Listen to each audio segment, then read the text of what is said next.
Now, top story this hour, US President Joe Biden has confirmed that the country is considering a diplomatic boycott of the upcoming Beijing Olympics. Now, the move aims to protest against China's human rights record, especially its treatment of the Uyghur Muslims in Xinjiang. Sir, do you support a diplomatic boycott of the Beijing Olympics? Something we're considering.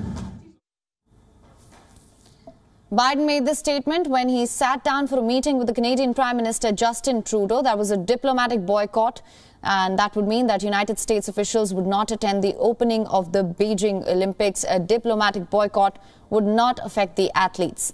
Biden recently held a virtual summit with Chinese President Xi Jinping. This was the first extensive round of talks between the two leaders since Biden took office in January this year.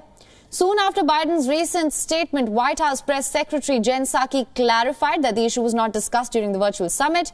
Psaki also said that there was no defined timeline for this decision. It doesn't say anything about the meeting. They didn't talk about the Olympics during the meeting. It wasn't a topic that was discussed during the meeting. I would note that we've said from the beginning of this administration, as it relates to how we engage with China, that we see it through the prism of competition, not conflict. I certainly understand the question. I just want to give the national security team and the president space to make the decision, so I can't give you a prediction of a timeline. Activists and members of Congress have been pressing the Biden administration to diplomatically boycott the Winter Olympics, which will be held in February. Top lawmakers across party lines, including Republican Senator Mitt Romney and U.S. House Speaker Nancy Pelosi, have supported the idea.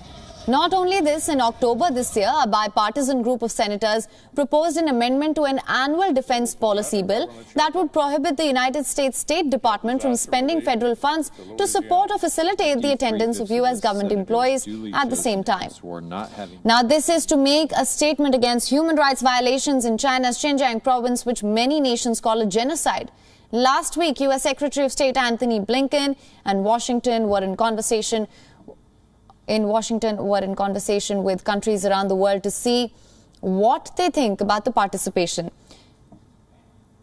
WION correspondent Susan Tehrani has sent us this report from New York. Let's listen in. U.S. President Joe Biden said on Thursday that he's weighing the option of a U.S. diplomatic boycott of the 2022 Beijing Winter Olympic Games.